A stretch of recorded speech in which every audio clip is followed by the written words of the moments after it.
Today we're going to be doing a bit of a deep dive into hardware security, and I'm joined by Jasper. Jasper, you want to just say hello? Yes, hello. Nice background. Thank you. Yeah. Riscure's into automotive, so Yeah. I guess I had to follow. And I like your secret lab headrest as well. Mm-hmm. Yeah. So we've recorded an interview with some really cool, interesting stuff about the work that Jasper's done on a chipIgnite project, and then extracting information through near-field probes on AES cores. So we're going to play that, and we're going to be pausing during that for questions. So welcome to an interview for you today, and I've got Jasper from Riscure on the line. How are you doing, Jasper? Good. How you doing, Matt? Yeah, great, thanks. We met, we were just talking about it 3 years ago at Hardware I/O in the Netherlands. I think so, yeah. But before that, I already signed up for the Zero to ASIC course, so we have some interaction for that as well. Yeah. And you work for Riscure. Can you give us a little bit about you and your background? Yeah, sure. So my name is Jasper. I'm originally Dutch, now living in the United States, in the San Francisco Bay Area. My background is actually computer science, software stuff, and security. I've always been a tinkerer, hacker, or whatever you want to call it. So I've been doing professional security testing since 2001. You can do the math on how long that is. Initially, all software stuff, websites, hacking, source code analysis, etc. And then when I joined Riscure in 2006, that's actually when I rolled into this beautiful world of hardware security, and haven't left since. Our focus is a lot on sort of hardware security, and that goes from sort of the firmware layer all the way down to like the bits and bytes in a circuit. And yeah, I think we'll be talking about that lower level stuff a bit today. Yeah. Also, 3 years ago, I published a book together with Colin O'Flynn called The Hardware Hacking Handbook. Yeah. So that's all about side channel and fault and how to do that in practice. Yeah, I've got the book. Awesome. Thanks. Yeah. So why is hardware security important? So, well, one of the things with hardware is if you don't do the security right, you're kind of stuck with the hardware, right? It's hard to change and hard to work around. So it means that you have to get hardware security right early on already in your design process, so you don't later have to sort of patch software fixes on top of it. Hardware security comes into place mostly when you can assume an attacker has physical control over your device. So there's a couple of exceptions of sort of remote hardware attacks, but the mainstream hardware attacks are like, okay, I got the PCB, the device in my hand, I can open it up, I can do, first of all the software and firmware attacks, but on top of that, I can try to manipulate the circuit using faults, or I can try to pull signals out using side channel analysis. So I can learn secrets that are on there, maybe some secret keys. If I can do fault injection, a lot of devices, they have sort of firmware signing or JTAG locking, where the manufacturer tries to have you not run their code or run your own code. If you're able to inject faults in those mechanisms, you might be able to bypass signature verification or some sort of blocking mechanisms. So yeah, that's where hardware security comes into place, and it's relevant for automotive, IoT, phones, smart cards, you name it, all the devices that we have around us that aren't in some super secret data center somewhere. Yeah, and one of the reasons why I wanted to talk to you today was because you've been doing some hardware security research based on a chip that you've taped out on Efabless chipIgnite. Yes, that was quite an interesting adventure. Yeah. So, interestingly, and so I think it's been about 3-4 years now that we're really getting into the lower level design side as a sort of Riscure. So before we were doing side channel analysis, fault injection, and you can do a lot of these things without actually knowing a lot about what's going on the chip. It's a fairly black box process. But eventually, you don't want to just show the problems to your customers. You also want to start helping them address them. And as I mentioned earlier, you want to do that early on in your design process. So actually, when ASICs are being designed. So we're faced with this interesting challenge, but I had no idea how to design a circuit. A large part of my team, there was a couple of electrical engineers, people who've had experiences with FPGAs.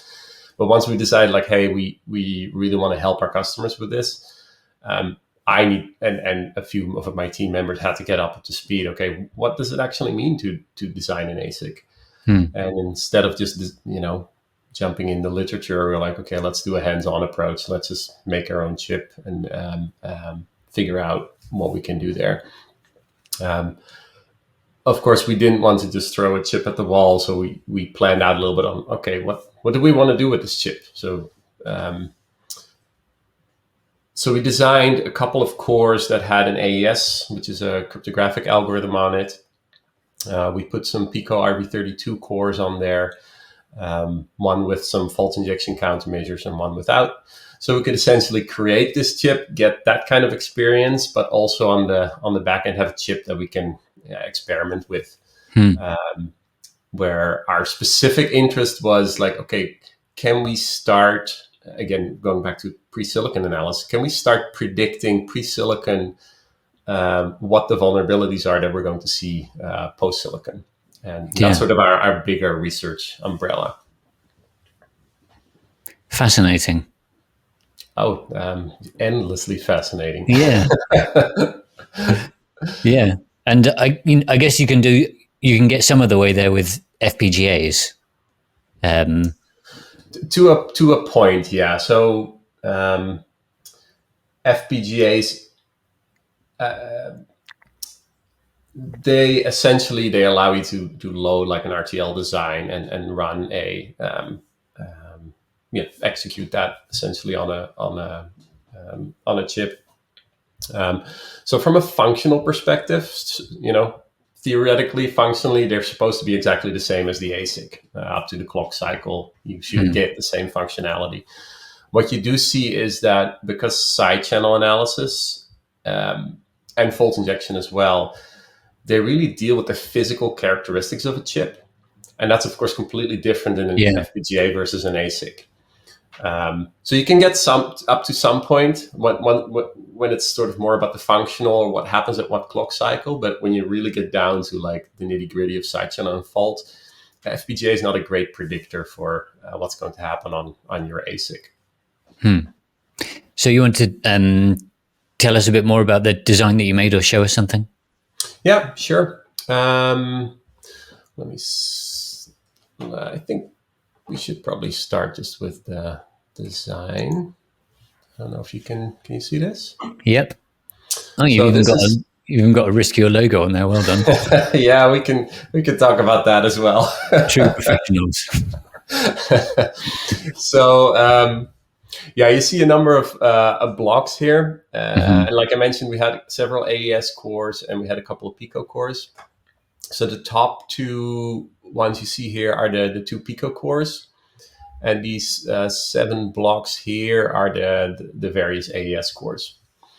So let's start with the Pico core. So Pico RV32, it's an open source RV32 implementation that you can just plop on there.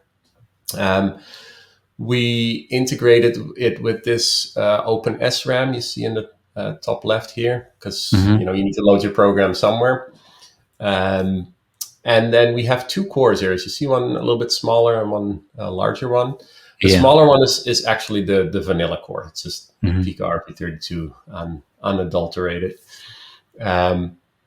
This one, what we have is, so in our, when we're doing fault injection simulations, what we're essentially doing is we're taking, for instance, a Pico core, we're loading a program on it, and we start, during the simulation, we actually start flipping signals, flipping bits, flipping registers in there. And then we monitor what happens with the execution. So you can imagine lots of weird corruption happens, right? Designs typically aren't resistant against arbitrary bit flips happening. But that's essentially the model we're using when we're simulating this. So maybe a little bit of fault injection background. So fault injection, you can accomplish bit flips on a chip in many different ways. So I can play with the supply voltage, like suddenly dropping it for a short amount of time. I can do EM pulses. I can do laser pulses. There's BBI, which is a way to sort of change the voltage on the substrate. There's a bunch of ways that you sort of physically can affect a core that's executing. A poor little chip. Poor little chip, yeah, and you have to be careful because you can essentially burn things out. You go too hard, right? Yeah. But yeah, we're torturing this little chip constantly. Well, first in simulation, of course. No real chips were harmed in the simulation. So we're flipping bits to sort of simulate those effects. So, and what we did on this particular one, we loaded a very simple program, basically saying if some value equals 0, then we do one operation. Otherwise, we do let's just say it's a password check. So we do if password equals the correct password, then continue. Otherwise, abort out. And what we want to supply the wrong password and still continue on. Right? That's a security test to see if we can bypass that. So we run this program in simulation over and over, and we basically brute force for every register in the design. At any point in time, we flip a single bit. And then we monitor, do we actually end up in the part of the program where, it assumes it has the correct password? So now we get a list, as output of that, list of clock and register combinations, that if we flip that, then we end up in a insecure state, essentially. So we took all the list of the registers that were sensitive, and we did triple modular redundancy on those. So we essentially took the net list for each of these registers, and we made 3 copies, and then we made a little bit of voting logic after that, majority vote. So essentially, if I flip one of those bits, the other 2 will still override that one value. So the idea is, okay, let's make super targeted and effectively targeted to this one program. So in reality, you probably don't want to do this, but for this program, we're actually going to protect it against fault injection, at least single bit fault injection, and then test in reality whether that works.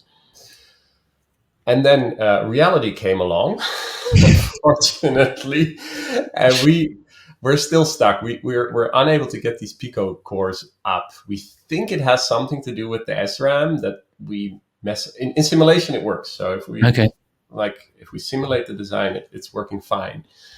This is, I guess, where also our lack of experience in bring up probably shines, that we're still kind of stuck in this area, like trying to figure out why this thing isn't working. That's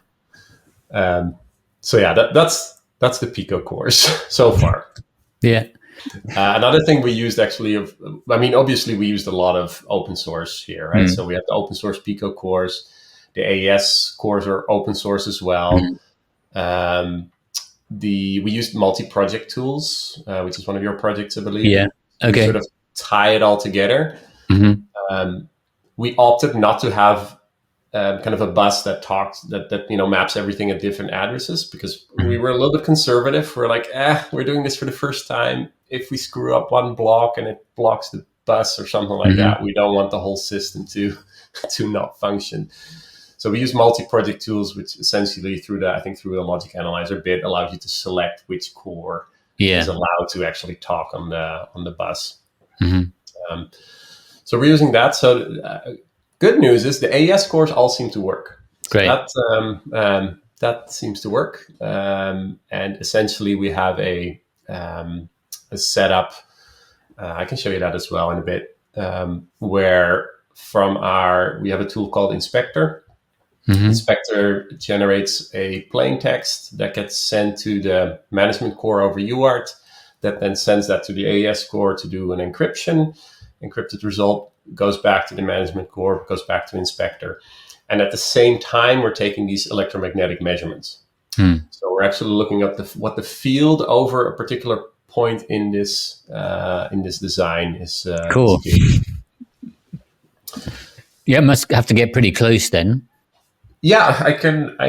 I mean, that scares the crap out of me all the time. I'll show you a bit on what that looks like. Okay, so I'm going to pause here for a minute and answer some questions. So just for the person asking about, are we recording? Yes, it's going to be recorded. It will go on the YouTube channel and you'll get an email. So then, and then some questions for you, Jasper. Dimitar wants to know, have you seen this paper about fault injection? cl.cam.ac.uk. Don't know if you can answer that straight away or whether that's... Yeah, I clicked on it out of curiosity. That's a golden oldie from Skor Bogotov. So the answer is yes. I think everybody in this field should have a look at that paper, because it's, in a nutshell, what he does is he takes a camera flash, from old school analog photography.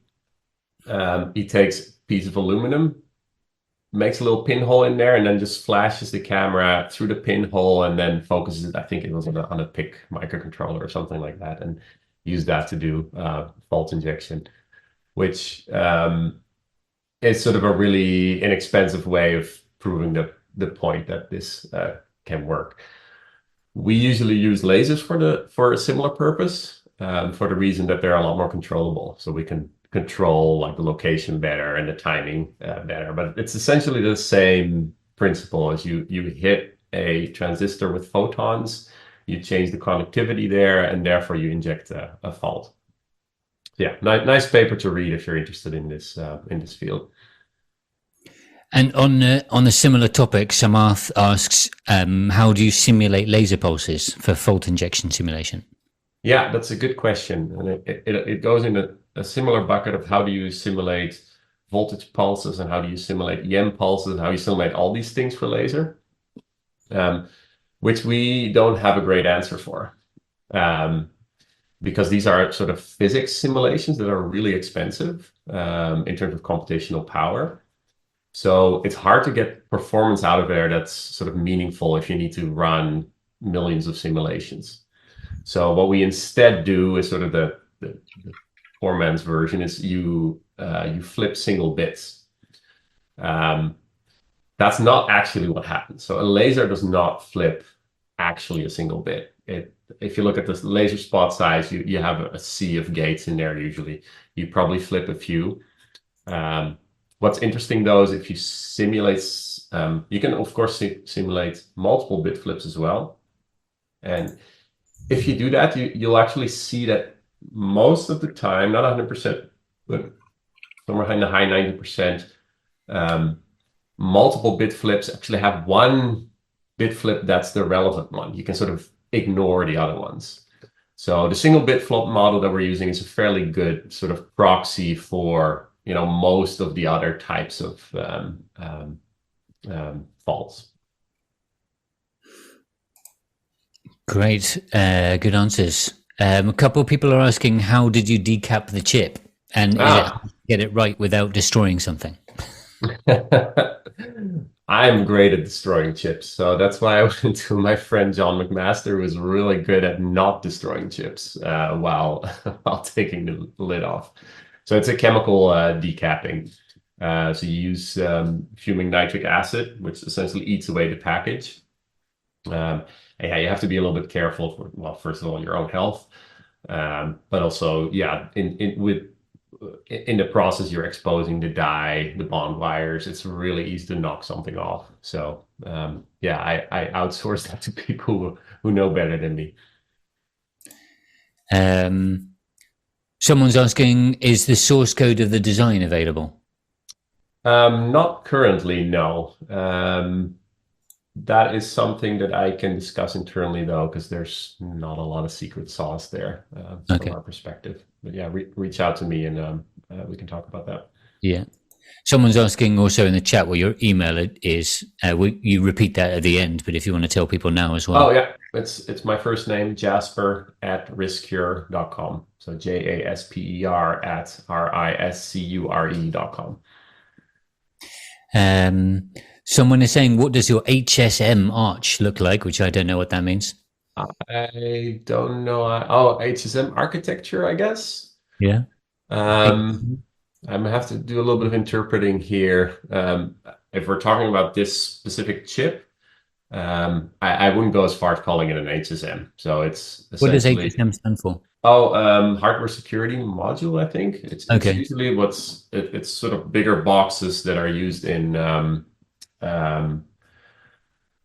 like infrastructure to do key management and signing and verification, things like that. That's sort of the old school model. I think people have been trying to shrink it into like smaller form factors, etc.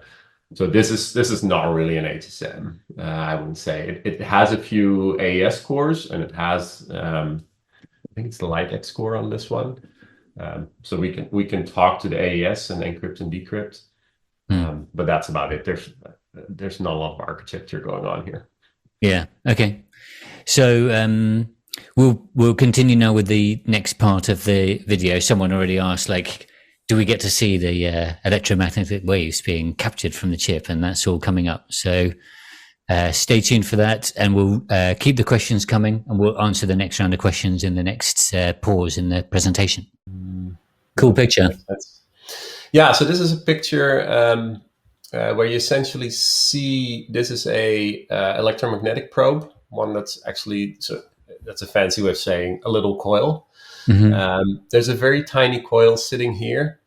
I don't know exactly the dimensions, but I believe it's 100 micron, or at least in that order diameter. So that picks up this tiny electromagnetic field that gets generated as the chip consumes power. Goes into here, then gets amplified. A million times. Yeah. So we're not sampling too fast. I think I'm sampling at about 100 megahertz here. The reason being the chip itself is only running at 10 megahertz. Okay. So I don't need to I don't need to oversample too much.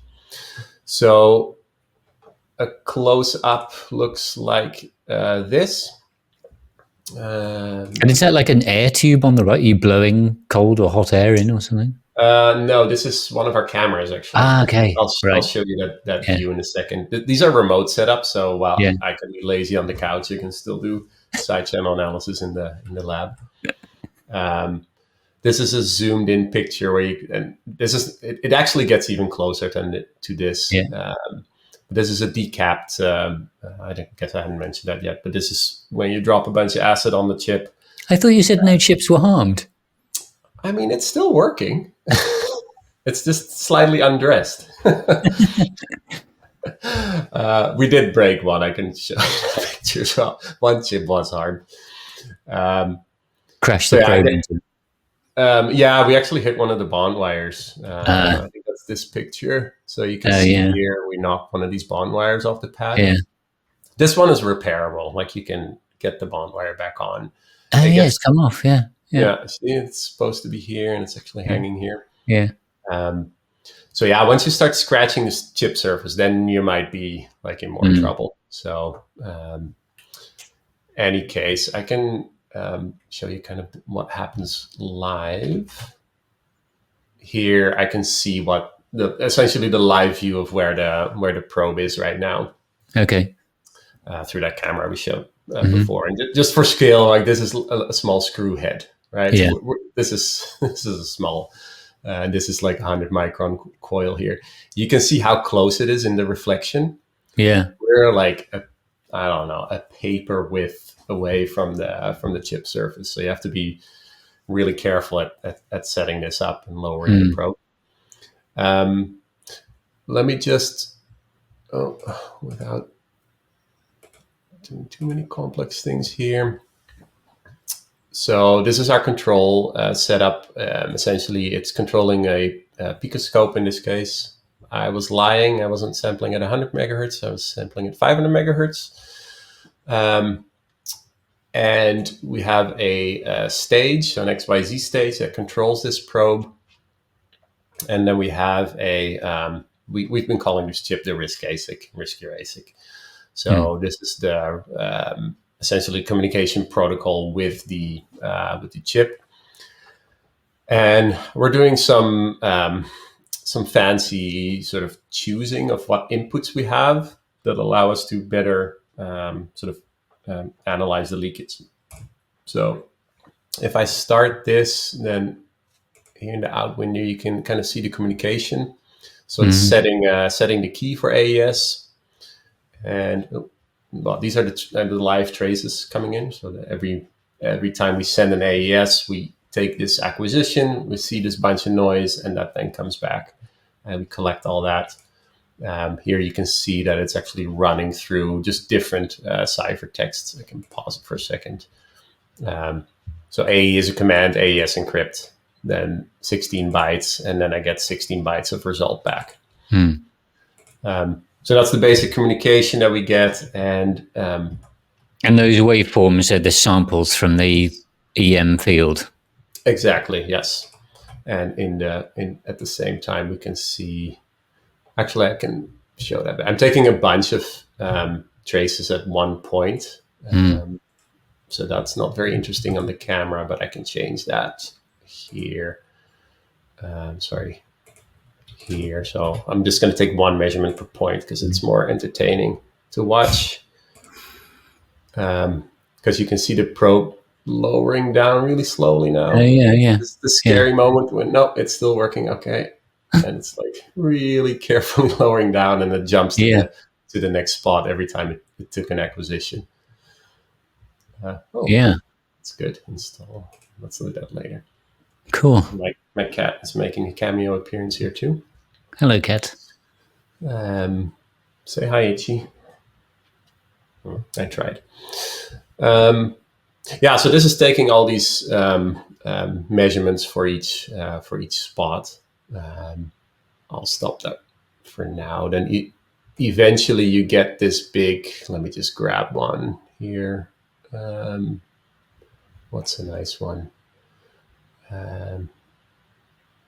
Let's do this one. So this was a scan of 100 by 150. So I essentially just have a matrix of 150 by 150 coordinates.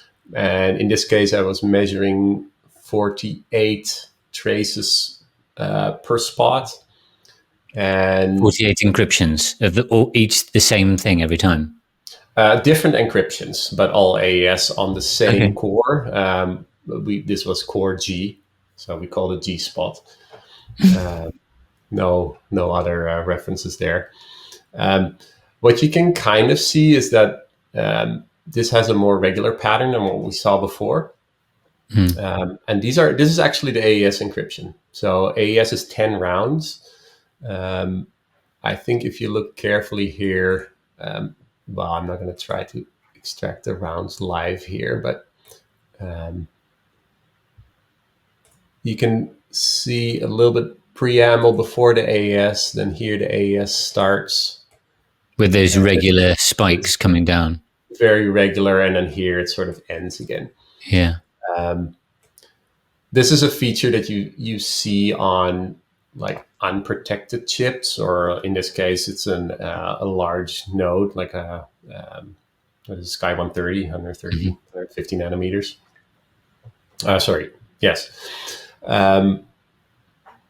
Where the operations on the chip are actually very clearly visible. So if you look at a modern node or something that goes really fast, you don't get these kind of pretty pictures, which is one of the reasons why we take many measurements usually per spot. So here I took 48 per spot, but that can be millions on a modern node. But for it's the nice number crunching software to have more to get its teeth into. Yeah, exactly.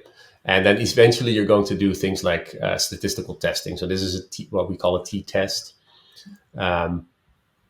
Without going into all the cryptographic details, it essentially shows a spike wherever it detects the data in an inner round of AES.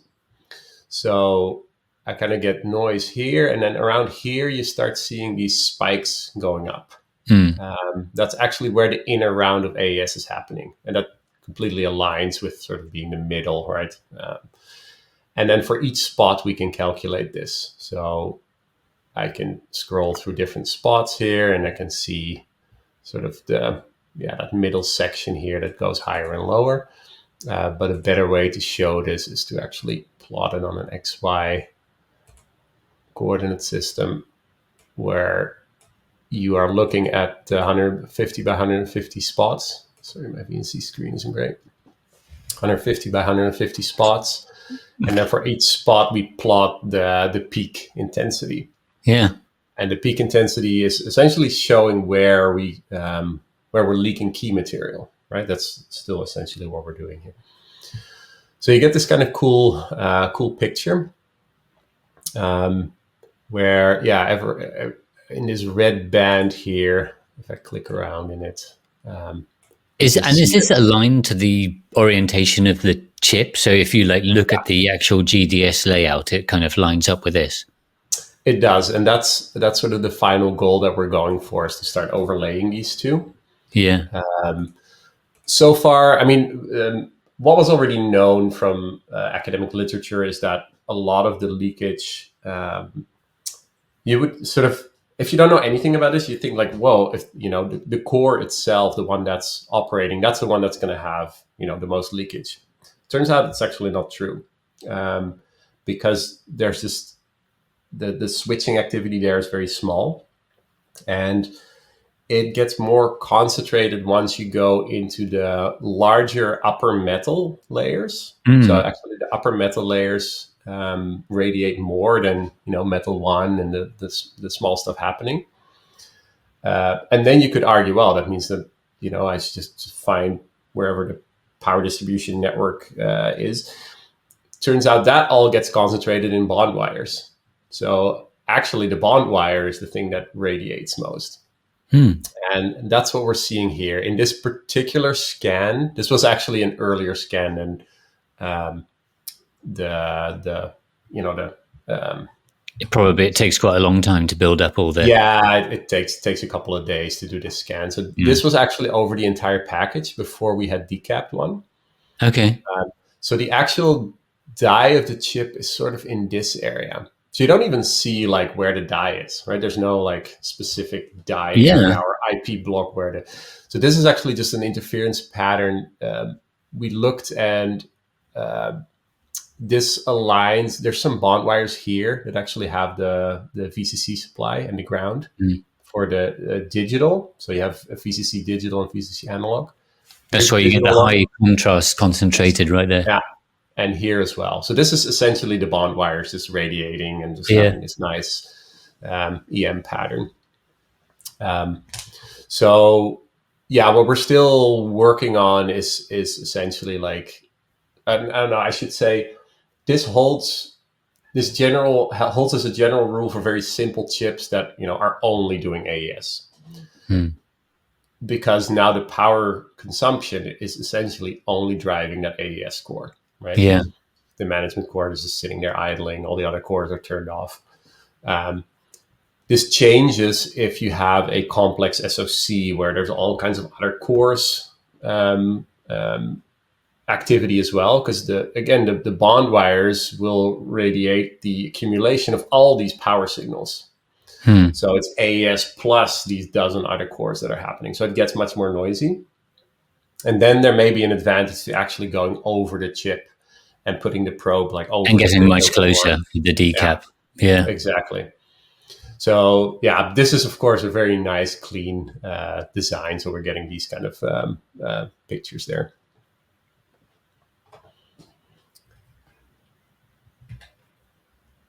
Now I've lost you. There's lots of tabs here now. There you are.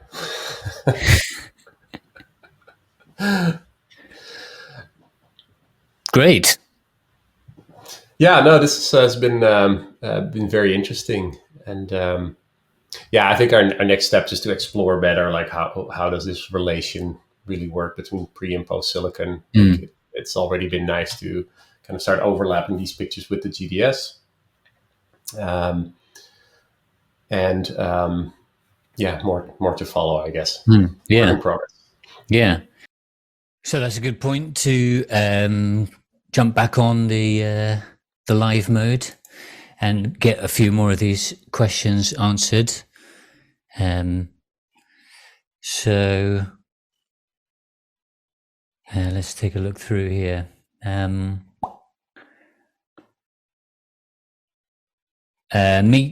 Meach says, how far can you raise the electric field probe before you lose the signal that you need for the side channel attack?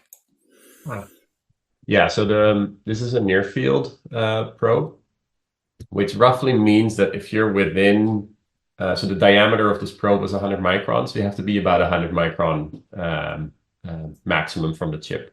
If you take a bigger probe, so we also have 1 millimeter probes, yeah, then you can be 1 millimeter away, and those you could even use through a package, so you wouldn't have to decap. So it all just depends on how big the probe is that you use, as long as you're in the near field. And Hash Saleh, he says, have you tested larger EM probes to see how easily the AES keys could be captured, since the heat map shows a large area is vulnerable?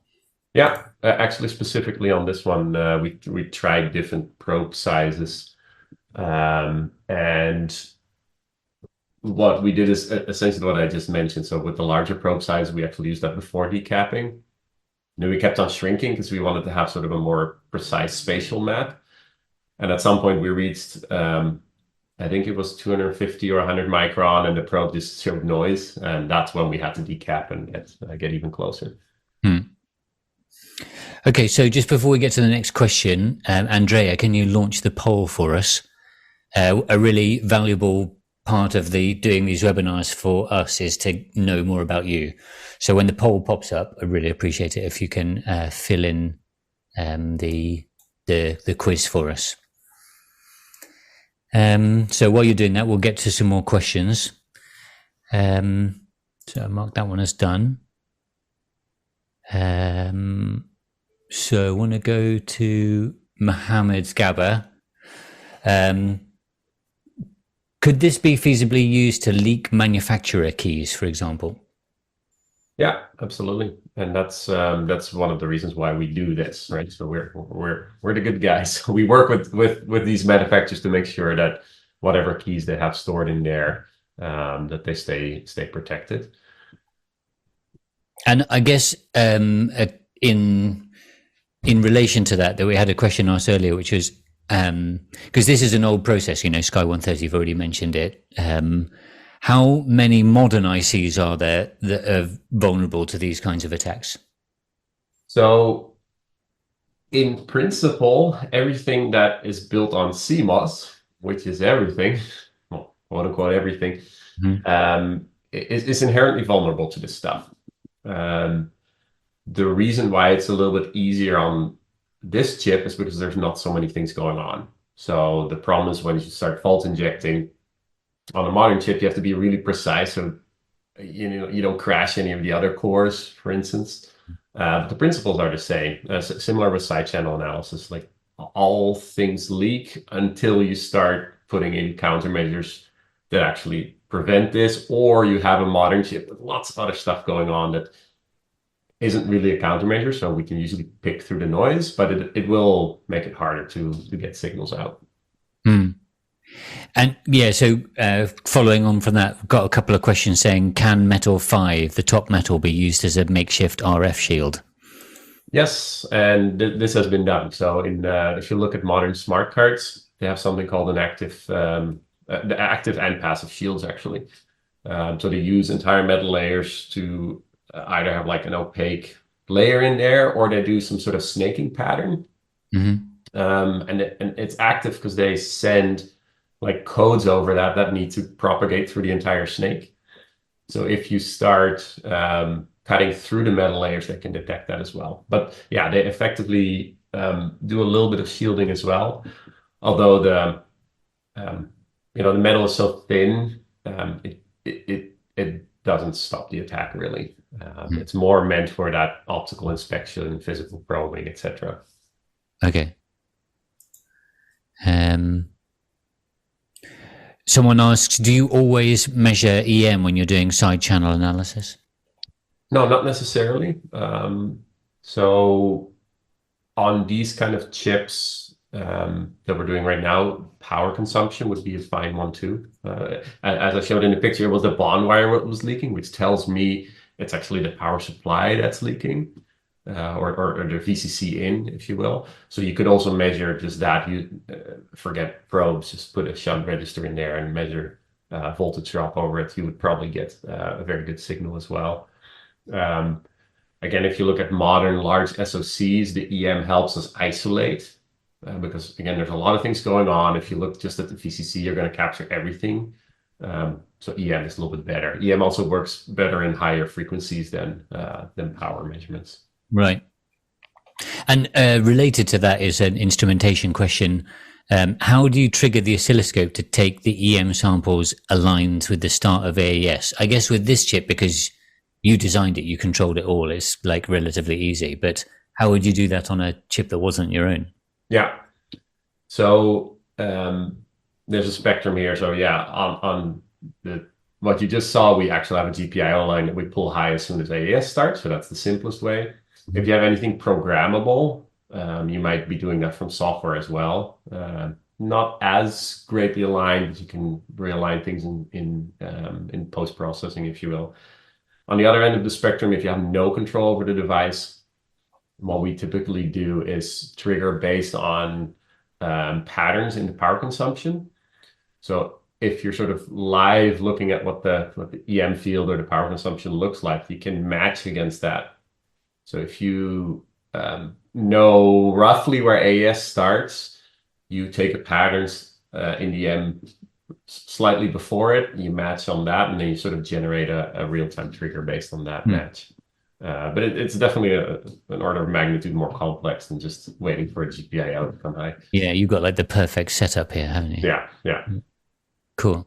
Okay, so we'll play the last part of the video and then we'll use up any extra time to answer any more questions. So let me share my screen again. Maybe you can tell us a bit about your experience with doing a tape out with the open source tools. I mean, I guess you don't have much to compare it against because it's your first one, but how did it go? Yeah, exactly. So let me stop sharing here for a while.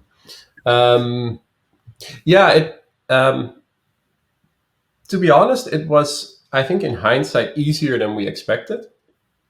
I mean, I have a couple of very clever people in my team, so it's easy to say easy.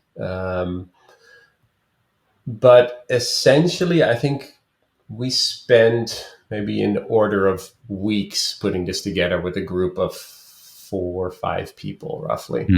Because we didn't do a lot of RTL design from the ground up, right? We took the Pico course, OpenSRAM, the AES course, management core. It was kind of all there. I think where we spent time was trying to get things hardened. So the RTL phase was relatively straightforward. Of course, we had to write a little bit of interfacing logic. I think the AES design, for instance, was in VHDL. So we had to do a conversion to Verilog, I think, to make everything work, or do a synthesis separately. Write a little bit of interface so we can talk to the management core. That all worked in simulation. Then we did some work on sort of manual floor planning this. Which I ended up using Inkscape, actually, just like the vector edit program, because you can sort of essentially draw the exact sizes that you need and just kind of drag and drop them into places and then read out the coordinates. Yeah. So there was a bit of that. Then there was some brute forcing of trying to get the cores individually hardened. because as you know, there's a number of parameters you tweak, and we have no idea. We just know that we can tweak some parameters, and sometimes the hardening fails, and sometimes it doesn't. So I believe there was a script that was provided that allowed you to sort of specify which parameters you wanted to brute force on the and iterate through some combinations. Yeah, exactly. And luckily we had a decent server. I think it was 40 core with 256 gigabytes of memory, so we could do a couple things in parallel and sort of see what works in the end. Then we had that whole stuff hardened, and then funny thing, COVID hit. This was during COVID, and I actually got COVID right in the last week before Tapeout, because this is one thing that I have been told by real EDA designers, like the run up to Tapeout is where everything goes wrong. So I got COVID, luckily pretty much asymptomatic, and even more so, we decided to put me in a separate room. My wife had COVID and had some symptoms that were not fun. So like, Jasper, you isolate in this room. So I literally moved my desk in there, just focused. And the only thing I had to do is work on this project. So all of a sudden I had a bunch of time. So that worked kind of okay until the last 2 days. We decided, well, we should probably also do a gate level test, because we'd run all the tests at RTL. Like, let's maybe also do a gate level test. And some of the AES cores randomly started failing. Like, this was the day before Tapeout on a Thursday, I think. So we're like, WTF, what's going on? And you dig into the VCD files, and then you start seeing that some of the I/O lines were just like high Z, I think. Like just red. Or X or something, in GTK wave. We're like, what? And we couldn't really put our finger on what it was, because some of the AES cores had it, other ones didn't. It seemed to be in like 2 or 3 out of the 128 bits that we were trying to transfer in and out. So it was a mystery. Well, we started digging in deeper and looking in these def and left files, which essentially explain how the chip is finally placed and routed. And we figured that some of the tri-state buffers, like some of the inputs and outputs has been swapped around. Like literally for the ones where we had these problems, we saw that it was swapped. So like, we have no idea again. So we started coding like scripts to correct this parse the def file and try to correct for him. And then somebody had a clever idea I think we actually went on the Slack at that point, like in panic, although it might not have shown on the Slack itself. And I believe we were talking to Tim, and I think he suggested like you have these in-out port statements in Verilog. If you just change them into out, I'm like, okay, we'll try it. And that seemed to fix it. Like we didn't get any of this anymore. So luckily we could abort our whole, like figure out how def files work and scripting, fixing that. But yeah, that was a little moment of sweating. Pre-Tapeout panic.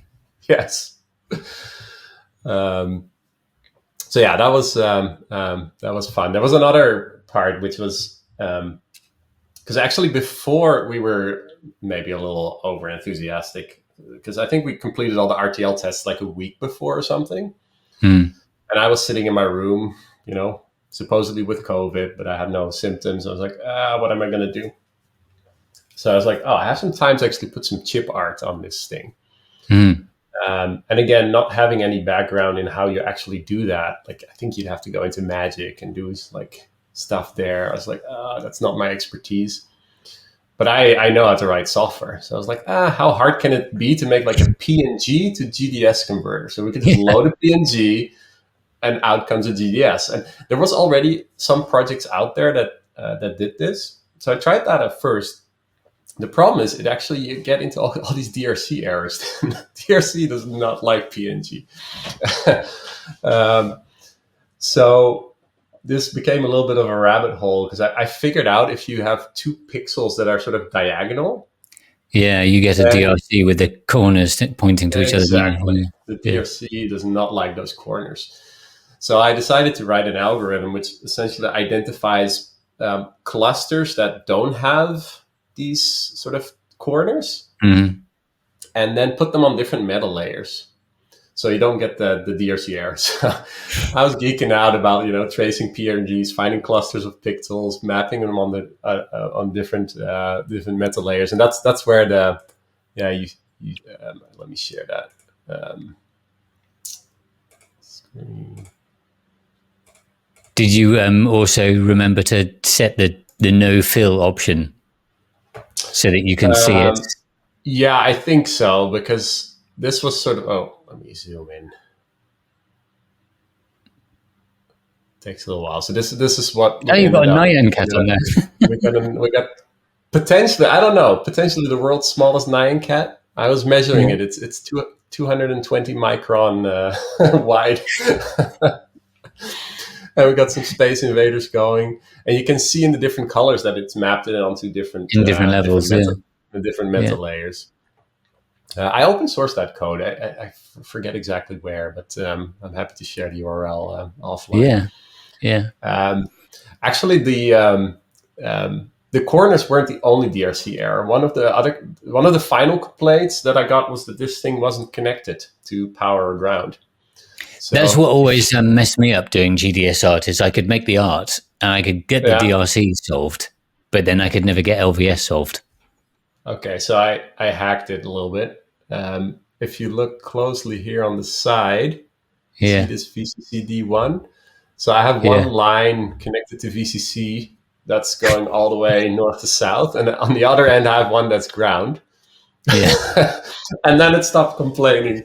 So that was my hack to get around that one. Good job. I don't know if I've built a giant capacitor here or whatnot, but anyway, the chip mostly works except for Pico Core, but I think that's far enough away that it's not my doing. Yeah. So that was fun and games. Yeah. What's your opinion on the open source chip tools and the $10,000 chipIgnite program in terms of opening doors for companies like Riscure? How useful and important is it? Yeah, so I think it definitely opens doors, right? That's a price point that for companies is very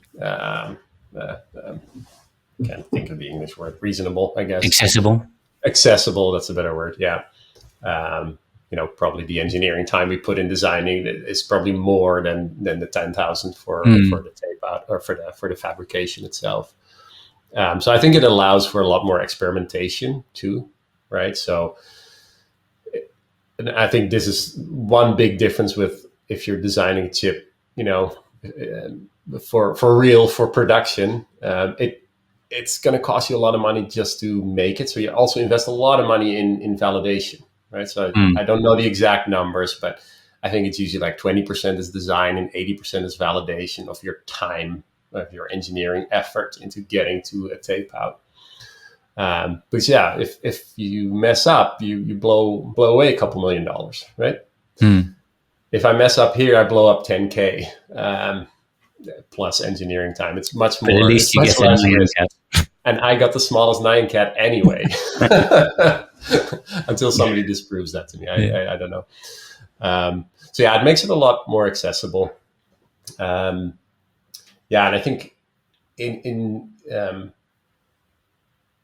obviously this is not state of the art, right? Nobody's trying to pretend that it is either. So there, for us, when we're doing experiments, there definitely is still the question of like, okay, great, you have your results on 130. What does that look like if I'm on 5 nanometers or 3 or whatever it is? And, we are working with partners. We're not going to tape out a messy test chip for a few million. Neither will they probably. But sometimes you can put things on a shuttle, or you can like have some access to a core that we're going to tape out anyway. and then analyze those kind of things on more modern nodes. But yeah, obviously this is not replacing that, but I think this is giving, it's opening up the doors to a lot of engineers to try out some more things, and schools, I'm sure, as well, that can use this. I also love your tiny Tapeout project. I haven't been able to contribute myself, but the fact that for $100 you get a little square, this is a really great way to open that up. Great. Any other closing remarks? Yeah, I mean, if I look back at this, and looking back is almost like I'm done with it yet. No, I feel like I'm just getting started with our chips. It was a very, for me, fulfilling experience. Like I literally went from 0 to ASIC, if I can borrow your term. Yeah. And beyond now, because now we're starting to rip apart this ASIC to see what it can do. Yeah. I think 5 years ago I wouldn't have imagined this. So really grateful for the entire community behind this as well, that allows this stuff to happen. And where should people contact you if they want more information, or they want to get a job doing hardware security with Riscure? So I'm fairly easily accessible either through LinkedIn. You can Google my name, or email jasper@riscure.com. Okay. You can just ping me there. Great. Okay, well, thanks very much for your time today, Jasper. Yeah, thank you too, Matt. For sharing your hardware security infos. Yeah. Okay, so I hope you enjoyed the rest of that. I know we've got at the top of the hour now, so I wouldn't be surprised if people needed to leave for a meeting. Jasper, can you hang on for another few minutes and we answer a few more questions? Sure, no problem. Let's give Jasper a round of applause anyway, or a thumbs up. There we go. The clap sign. Yes. Thanks, everyone. Yeah. Show your appreciation. Really amazing to get access, and I really appreciate your time in sharing all this really great information with us. Super cool to see all that automation and the EM near-field programming and the decapping. It's really like bringing together a lot of super interesting fields that we don't normally see all in one place. So thanks again. Yeah, no problem. Glad to do it. Yeah. So let's just take another 5 minutes and answer a few more questions. But yeah, if you want to get further in touch, then you can contact Jasper or us at Efabless. So somebody says, is your cat still there? No, I locked her out of this room right now. In general, she's around, yes. James says, are you designing your own XY positioners or purchasing them? And also, what kind of lasers are you using? Yeah, I think the XY stages are off-the-shelf components. We, as a company, we do put them together as commercial offerings. Same with the lasers. So we don't make the laser modules, but we do put them in a case, and we build sort of the whole package around it.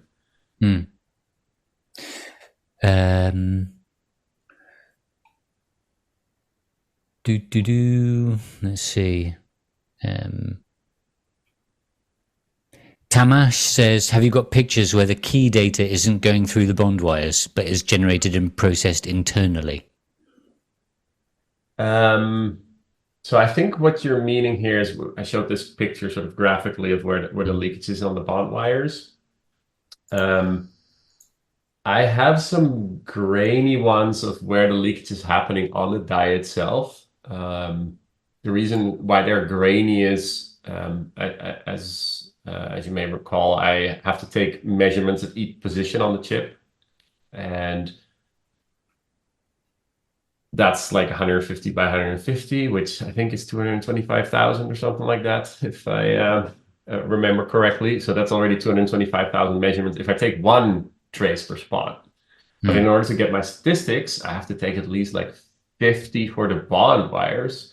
But in order to get leakage from the die itself, which is weaker, I may have to go to 10,000, 100,000. So I haven't had the time to do that. But you could essentially and grainy meaning, so I took it with 50, and then you can kind of maybe start to see some leakage from the actual accelerators. That picture would look a lot better if you take like 100,000 per spot, but I just haven't set it up to run for that long. Yeah, I guess you get more data, but it takes more time to acquire it. Yeah, we're talking about weeks then, probably.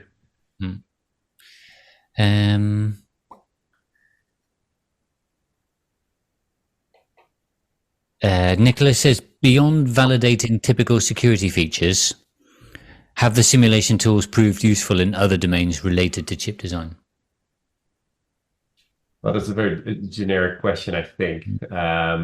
So I have only used them for security validation. So that's sort of my expertise, but obviously other people use it mostly for functional validation. Yeah, I'm not sure how to answer that. Someone anonymous said would be really helpful if you can give some tips on hardware security. So I will plug Jasper and Colin's book again. What's it called? Hands-on hardware security. A hardware hacking handbook. Sorry, hardware hacking handbook. Yeah, I've read it. It's a great book, especially for getting started, and it gives you a bit of an understanding into these statistical methods as well. And Colin also runs. What's the name of his company? AE? New AE, yeah. New AE.